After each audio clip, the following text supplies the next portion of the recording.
محمد کا عظیم اور کریم خالق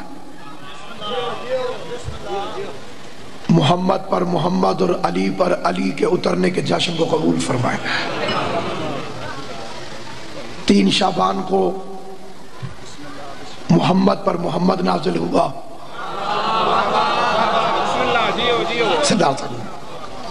اور 4 شعبان کو علی پر علی نازل ہوا۔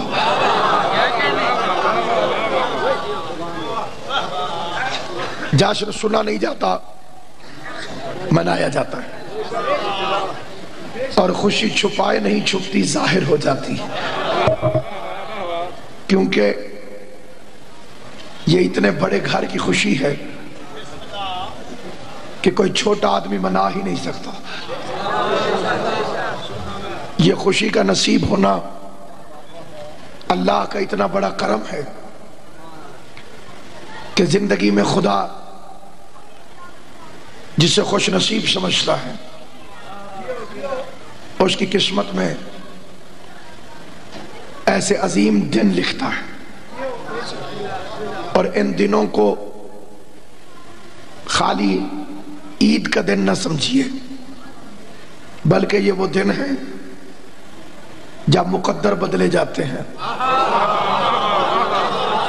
یہ وہ دن ہے جب تقدیریں لکھی جاتی ہیں، اور پھر تیرا آستان جو نہ مل سکا تیرے راہ گزر پہ جبیں سہی، ہمیں سجدہ کرنے سے غرض ہے گر وہاں نہیں تو یہیں سہی۔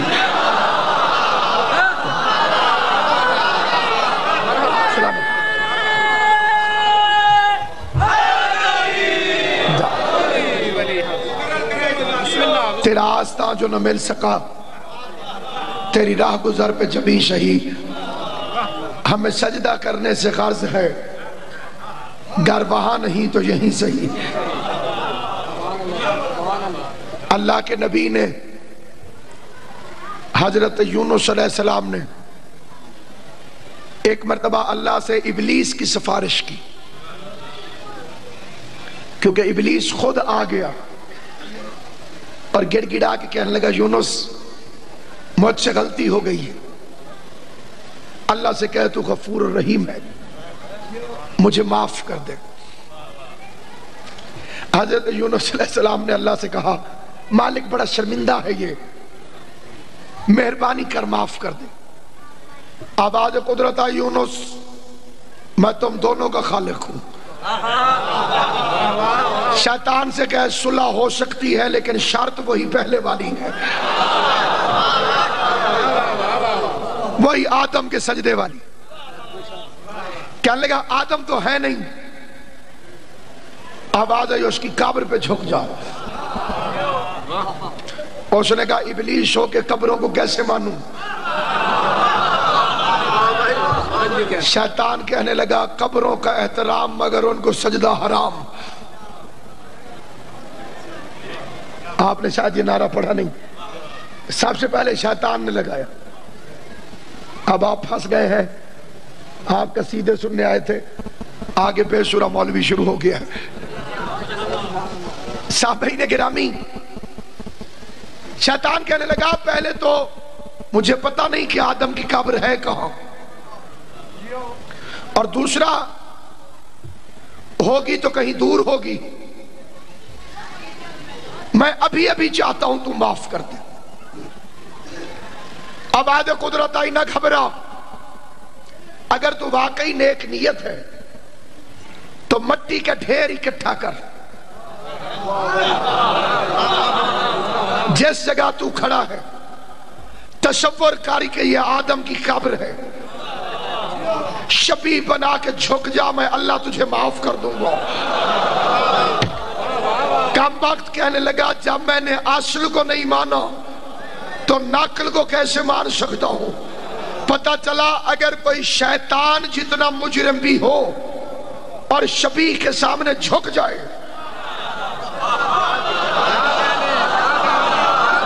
حیران ہو کے نہیں، حیران ہو کے نہیں، اللہ اسے معاف کر دیتا ہے، لیکن جو شیطان ہوگا وہ جھکے گا کیوں؟ کیونکہ شیطان شبیہ کو نہیں مانتا، جو اصل کو نہیں مانتا وہ نقل کو کیسے مانے گا؟ تو اللہ بھلا کرے ہمارے بریلوی بھائیوں کا، انہیں تھوڑی تھوڑی دیر بعد سمجھ آ جاتی ہے۔ آج کل نوجوانوں کے سینوں پر سبز رنگ کے بیج لگے ہوئے ہیں۔ میں نے پوچھا یہ کیا ہے؟ کیا لگا نالین مبارک۔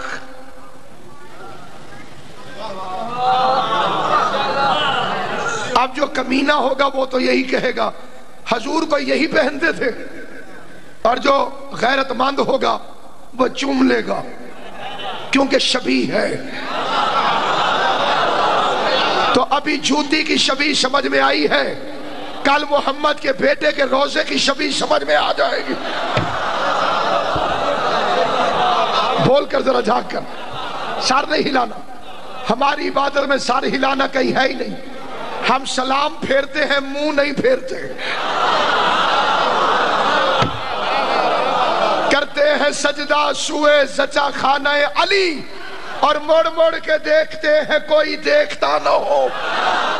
جتنے ہمارے گلے خراب ہوتے ہیں، اللہ بھلا کرے سنگیت والوں کو، یہ نہ ہوتے تو پتہ نہیں کیا ہوتا۔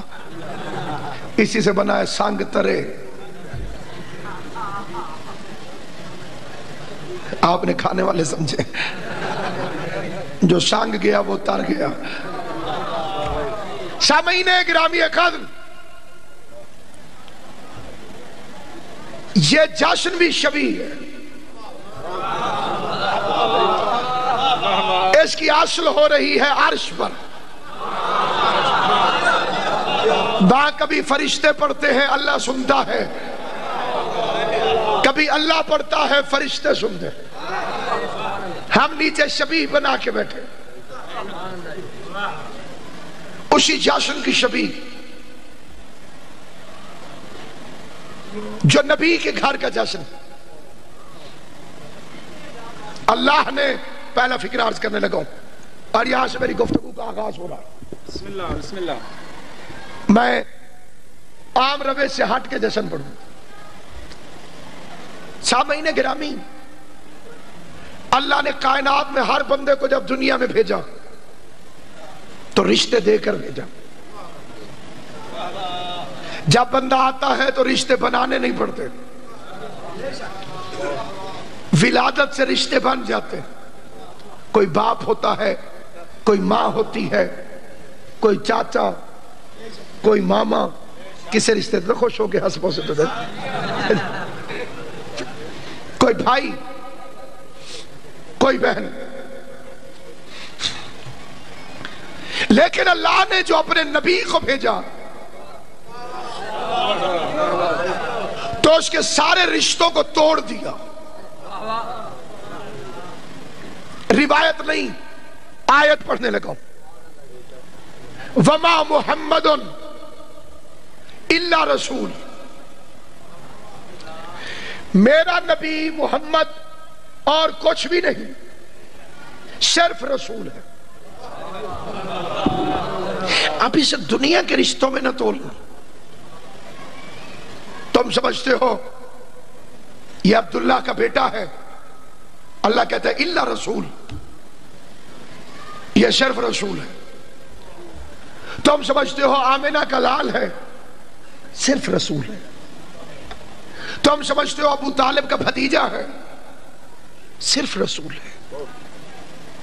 تم سمجھتے ہو حسنین کا نانا ہے، صرف رسول ہے۔ اب اس کی زندگی کو کبھی دنیا کے کسی رشتے میں نہ تولنا، بلکہ اسے زندگی کی ہر پہلو میں رسول سمجھنا۔ اب یہ نہ کہنا کہ ابو طالب بھتیجے کو پال رہا تھا۔ ابو طالب کی گود میں بھتیجا نہیں تھا، نبوت تھی۔ حسن حسین کو کندھے پہ اٹھا کے نانا سیر نہیں کروا رہا تھا،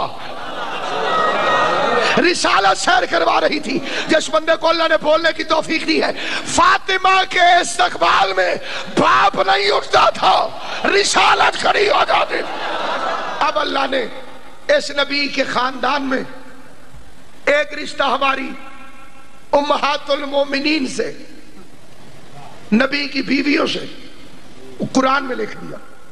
کوئی مکرنا بھی چاہے تو مکر نہیں سکتا۔ یہ تو مومنین کی جانوں پر زیادہ تصرف رکھتا ہے. وَأَزْوَاجُهُ أُمَّهَاتُهُمْ، اس کی بیویاں مومنوں کی مائیں ہیں. ایک بنیادی اصول یاد رکھیے، بندے کہتے ہیں اللہ ماں کہتا ہے اور تم کردار چیک کرنے لگ جاتے ہو. تو اللہ نے اسی قرآن میں آزر کو ابراہیم کا باپ بھی کہا ہے، پھر اس پہ لعنت کیوں بھیجتے ہو؟ ابراہیم کا باپ کہا لیکن کیونکہ کردار غلط تھا. تو نبی کا باپ ہونا بھی برے کردار والے کو نہیں بچا سکتا. شیعہ مذہب کی بنیاد یہ ہے اور ہماری مجبوری یہ ہے کہ ہم رشتہ داری کا احترام نہیں کرتے. یہ چھوٹے بچے اتھینا یاد رکھ لینا، شیعہ رشتہ داری کا احترام نہیں کرتے، شیعہ کردار کا احترام کرتے ہیں. کردار کا کالے رنگ والا بھی اچھا ہو تو ہم بلال کو سلام کرتے ہیں، سگا چچا ملعون ہو ابو لہب پہ لعنت کرتے ہیں. ہو جائے نہیں؟ کردار کے پیمانے پر نوح کی بیوی نائے لعنت بھیجتے ہیں، فرعون کی بیوی آ جائے سلام کرتے ہیں. آسیہ فرعون کی زوجہ تھی لیکن کردار بڑا اچھا تھا. ایمان کو چھپائے رکھا اس نے، کلمہ بھی نہیں پڑھا اور 4 بڑی عورتوں میں سے ایک عورت ہے. پوری دنیا میں ریکارڈنگ جاتی ہے، میں مد نظر رکھ کے پوری ذمہ داری سے فکر کہتا ہوں. کلمہ بھی نہیں پڑھا، حضرت آسیہ کا کلمہ ثابت کرو. کیسے پڑھے؟ فرعون کے گھر میں رہتی ہے، کلمہ پڑھ لے گی تو وہ قتل کر دے گا. تو میں کہتا ہوں بی بی اچھی بات ہے، قتل ہو جائیے، شہید ہو جائیں گی، اور شہادت سعادت ہے. فرمایا شہادت کیا چیز ہے؟ جو رتبہ مجھے مل رہا ہے. ہر گردن قتل ہو سکتی ہے لیکن ہر گود نبی کو نہیں پال سکتی. میں نے کلمہ اس لیے نہیں پڑھا کیونکہ ایک نبی کو پالنا ہے. کتنا بے غیرت ہے، بنی امیہ کے ٹکڑوں میں پلنے والا یہ ملا، اسے بغیر کلمہ پڑھے موسیٰ کو پالنے والی کا ایمان سمجھ میں آ گیا، اور جس نے محمد کو لوریاں دی ہے. اسی کا بتاؤ ابو طالب کے کفر سے اسلام کو نقصان کیا ہوا اور ابو سفیان کے اسلام سے اسلام کو فائدہ کیا ہوا؟ اور باقی شیعوں کو کوئی مسئلہ نہیں، ہم تمہاری پیدائشی مجبوری کو سمجھتے ہیں. اور ویسے بھی جو پلید زبان یزید کو مسلمان کہتی ہو ابو طالب کو کافر نہیں کہے گی تو اور کیا کہے گی؟ اگر کسی کے نزدیک یزید بھی مسلمان ہو اور شیعہ بھی مسلمان ہو پھر تو برابر ہو گئے. اللہ تمہیں ویسا ہی مسلمان بنائے جیسا یزید تھا، اللہ ہمیں ویسا کافر بنائے جیسا ابو طالب تھا. بس قیامت والے دن یا اللہ جہاں تو ابو طالب اس کے بیٹے اور اس کے بیٹے کو بھیجے وہاں ہمیں بھیجے نہ، جہاں ابو سفیان اس کے بیٹے اور اس کے بیٹے کو بھیجے وہاں انہیں بھیج دینا. جو جس کے ساتھ محبت کرتا ہے اسی کے ساتھ اٹھتا ہے. تو سامعین گرامی قدر، بس ایک روایت مسلمان کہیں سے نکال کے آ گئے کہ آخری وقت رسول خدا نے ابو طالب کے کان میں کہا چچا کلمہ پڑھ لیجیے. بڑا تیز ہے مسلمان. جو بات پیغمبر نے کان میں کہی وہ اسے یاد رہی، اور جو میدان میں کہی سلامت رہے. امام حسین آپ کو سلامت رکھے. کان والی بات یاد ہے اور میدان والی بات جسے پیغمبر آہستہ کرے کسی کے باپ کی جرت ہے کہ سن سکے، اور اگر سن لیا تھا تو حیا کرتے. اس سے تو کہتے ہو کہ پردہ جے پایا ہی دے پائی رکھی سونے. اب جی خود تو امید ہے کہ پیغمبر تمہارے گناہوں پہ پردہ ڈالے، اور جس بات کو نبی پردہ ڈال کے کرنا چاہتا تھا اسے تو اپنے کائنات میں مشہور کر دیا. یا تو پھر نبی نے چھپا کے بات کی نہیں, یا تم پکے جاسوس ہو کہ تم خفیہ باتوں کو بھی گندی عورتوں کی طرح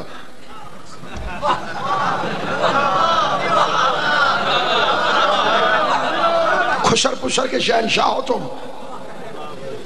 آسیہ کی عزت کرتے ہیں. اور خدا کی قسم اگر شیعہ رشتہ داری کی بنیاد پر نبی کی کسی زوجہ محترمہ کے گستاخ ہوتے تو سب سے زیادہ خطرناک رشتہ ہے حضرت ام حبیبہ کو. وہ چھوٹے یزید کی پھوپھی لگتی تھی, بڑے یزید کی بہن لگتی تھی, اور بہت بڑے یزید کی بیٹی لگتی تھی.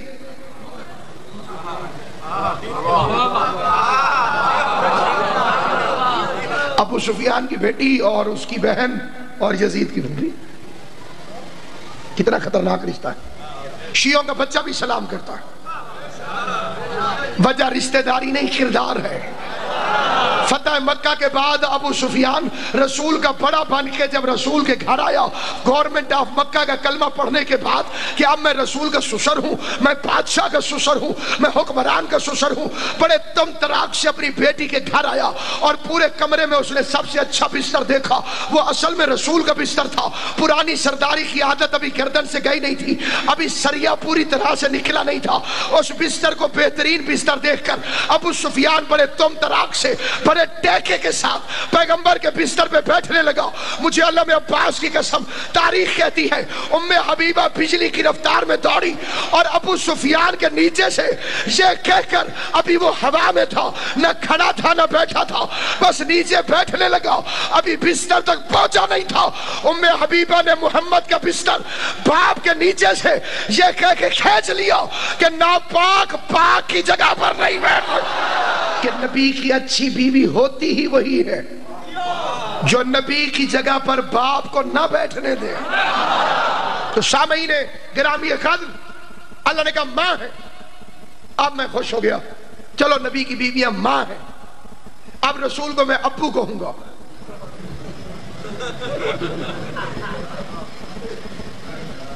جو خاتون میری ماں ہے اس کا شوہر میرے کیا لگا, ابا جی, ڈیڈی, پاپا.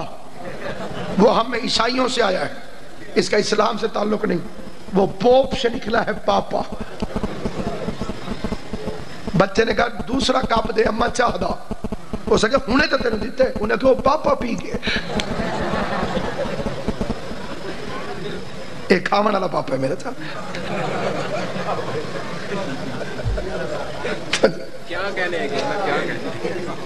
یہ جشن جو ہوتا ہے اس کی اصل یہی حسن اور حسن ہے. قبلہ ریاض حسین شاہ موج صاحب, خدا ان کے درجات بلند کرے امام حسین کے صدقے میں, اور ذریعہ طہر کے سامنے کہہ رہا ہوں, ان کی آوازوں پہ امام حسین کے دستخط. دنیا میں منوائی ہوئی ذاکری امام حسین کی طرف سے. وہ قبلہ فضائل نہیں پڑھتے تھے, مصائب پڑھ دیا. یہ سارے عزادار جو نسلی عزادار تشریف فرمائے انہیں اچھی طرح یاد, چھوٹے بچوں کو یاد نہیں ہوں گے, باقی ساروں کو یاد ہوں گے. ریاض حسین شاہ صاحب کو وہ 1-2 روپائیاں ہندو کی پاڑ کے نا جی, مصائب جی. 15 شبان وہ آ گئے ملتان جی, بانی بڑا ظالم آئی جی. اس نے کہا جو مصائب پڑے گا میں نیاز نہیں دوں گا. قبلہ بڑے پریشان ہو گئے, لیکن پھر بھی انہوں نے خیبر پڑھنی شروع کر دی. قبلہ ریاض شاہ صاحب پڑھتے پڑھتے 5-6 منٹ پڑھ کے فرماتے ادھروں علی آئے, ادھروں مرحب آئے. تو مولا علی فرمایا مرحب وار کر. تو مرحب آگے نہیں شاہ جی پہلے تو سوار کر.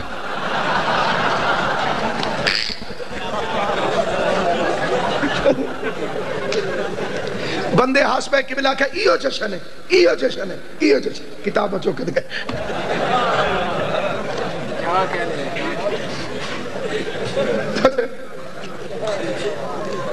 اصل میں جشن کا تو مقصد ہی ہے. کسی بڑے آدمی کے گھر بیٹا پیدا ہو, کمی باہر زور زور سے ناچتے ہیں. بندہ پوچھے میں بچہ ان کے گھر پیدا ہوا تم کیوں ناچ رہے ہو؟ وہ کہتے ہیں خیر ملے گی، آج فقیر کے گھر نہیں امیر کے گھر بیٹا آیا۔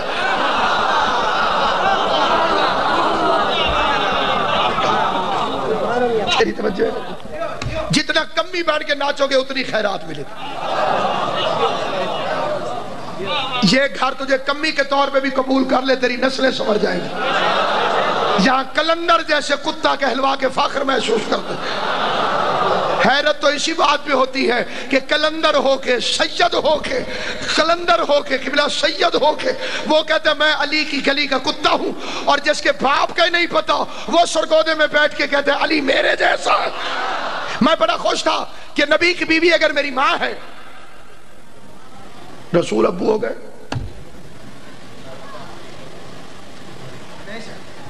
لیکن آیت نے پکڑ کے پھر ڈانٹ دیا مجھے، خبردار محمد تم مردوں میں سے کسی کا باپ نہیں۔ میرے خاموش دوستو، یہ بھی آیت ہے کہ نبی کی بیوی ماں ہے، یہ بھی آیت ہے کہ محمد تمہارا باپ نہیں ہے۔ قرآن کو کہاں لے کر جاؤ گے؟ جب پوری کائنات کے سمجھداروں کو اکٹھا کرو، ایک آیت کہتی ہے نبی کی بیویاں تمہاری ماں ہے، دوسری آیت کہتی ہے نبی تمہارا باپ نہیں ہے۔ تو اللہ نے تو معاملہ صاف کر دیا ہے، اگر شجرے میں خرابی نہ ہو تو بات تو سمجھ میں آ گئی۔ جو ہم جیسی تھیں ان سے رشتہ جوڑ دیا ہے، جو ہم جیسا نہیں تھا اس سے رشتہ توڑ دیا۔ ایک آیت ہو گئی اس کی بیویاں تمہاری مائیں ہیں، دوسری آیت ہو گئی یہ کسی کا باپ نہیں۔ اب تیسری آیت سنیے، فمن حاجک فیہ من بعد ما جاءک من العلم فقل تعالوا ندعو ابناءنا وابناءکم ونساءنا ونساءکم وانفسنا وانفسکم ثم نبتہل فنجعل لعنۃ اللہ علی الکاذبین۔ میرے حبیب یہ عیسائی نہیں مانتے، نہ مانے۔ ان سے کہا اگر علم آ جانے کے بعد بھی تم نہیں مانتے تو تم اپنے بیٹوں کو لاؤ، ہم اپنے بیٹے لائیں گے۔ اللہ زندگی کرے، امام حسین منتخب کرتا ہے تو کوئی نوکری کرتا ہے۔ کئی بندے آئے اور چلے گئے، نوکری کسی کسی کو نصیب ہوتی۔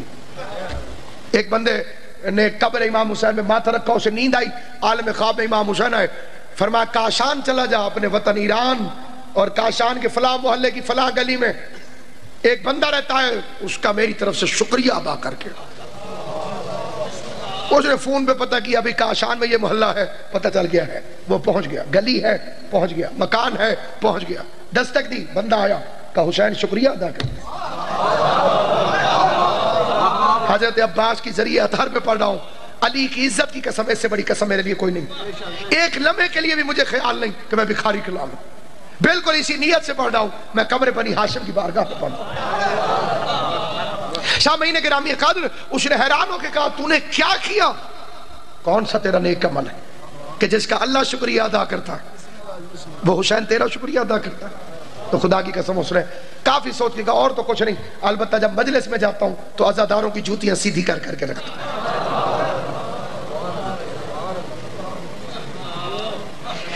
اتنی سی خدمت بھی جیسے حسین ابن علی کی بامراد ہو گیا۔ تو اللہ زندگی کرے میرے بھائی کی جو ناظم ممبر ہے یہاں پر،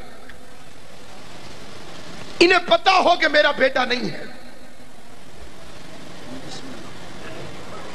اور یہ سپیکر پر آ کر اعلان کریں حضرات صبح جب تلا گنگ میں حبیب شاہ صاحب کے پاس ناصر عباس پڑھے گا تو اپنا بیٹا ساتھ لے کر آئے گا۔ جو مجھ پہ گزرے گی وہ صرف میرے دل کو پتا ہے، اور میں کہوں گا جب آپ کو پتہ ہی ہے کہ میرا بیٹا نہیں ہے سپیکر پہ کہنے کی کیا ضرورت تھی؟ جب اللہ میاں تو خود کہہ رہا ہے یہ کسی کا باپ نہیں ہے، تو قرآن میں کہنے کی کیا ضرورت تھی؟ یہ اپنے بیٹے ساتھ لے کر آئے گا۔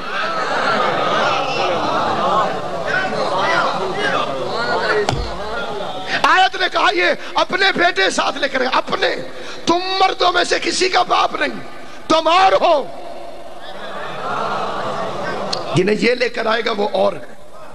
تو ایک حسن آیا ایک حسین، تو اب پتہ چل گیا کہ حسن اور حسین رسول کے بیٹے۔ زیارت میں کیا پڑھتے ہو؟ السلام علیکم یا اپنا رسول، اے رسول کے بیٹوں تم پر ہمارا سلام۔ اگر بیٹے رسول کے تھے تو علی کے گھر کیوں پیدا ہوئے؟ جب قبلہ جی بیٹے رسول خدا کے ہیں، زیارت میں رسول کے بیٹے، آیت میں رسول کے بیٹے، رسول کے بیٹے ہیں حسن اور حسین، یہ کارپوریشن کی پرچی نہیں، قرآن کی آیت ہے، اور قرآن کے پاس ویٹو پاور ہے، یہ چاہے تو کسی کو کسی کی بلدیت سے نکال دے، ہو بندہ کسی کا بیٹا، قرآن کہتے نہیں ہے تو نہیں ہے۔ نوح کا بیٹا کنعان نوح کا بیٹا تھا، قرآن نے کہا لیس من اہلک، نافرمان غیر صالح عمل کرنے والا یہ تیرا ہے ہی نہیں، ولدیت سے نکل گیا۔ حسن حسین کو کہا یہ رسول کے بیٹے، بیٹے رسول کے ہیں تو پیدا علی کے گھر کیوں ہوئے؟ اس فکرے کو ذہن میں محفوظ کر لیجئے گا۔ ایک تھا پروٹوکول کا تقاضا، ایک تھی ٹیکنیکل مجبوری۔ پروٹوکول کا تقاضا یہ تھا کہ حسن اور حسین رسول کے بیٹے، ٹیکنیکلی مجبوری یہ تھی کہ رسالت ختم ہو رہی تھی۔ ابراہیم کا بیٹا بھی نبی ہے، یعقوب کا بیٹا بھی نبی ہے، داؤد کا بیٹا بھی نبی ہے، اللہ محمد کو بیٹے دے دے اور انہیں نبی نہ بنائے تو شان رسالت میں کمی آ جائے گی۔ تو اچھا اللہ میاں سے کہو بنا دے نبی۔ حضور کو آخری نبی کیوں بنایا؟ کیونکہ رسالت کے فنکشنز ختم ہو گئے تھے، ضرورت نہیں رہی تھی رسالت۔ رسول کہتے ہیں جو ادھر سے خبر ادھر پہنچ جائے۔ علی ولی اللہ کے بعد آسمانوں میں کوئی خبر نہیں تھی۔ علی ولی اللہ ہے that is the end of the news، جس کے بعد خبر ہوتی نہیں۔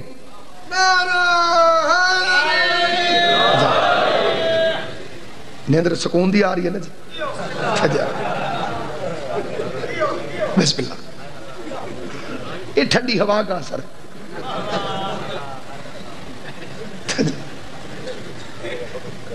سامعین گرامی قدر، آسمانوں میں سب سے بڑی خبر تھی علی ولی اللہ، اس لیے جس نبی نے یہ اعلان کیا وہ سید الانبیاء ہے۔ علی کی ولایت کا اعلان کرنے والے کو سید الانبیاء ہونا چاہیے۔ کیا کہنے علی کی ولایت، جس کا اسٹیٹ سیکرٹری محمد مصطفیٰ ہو، جس کا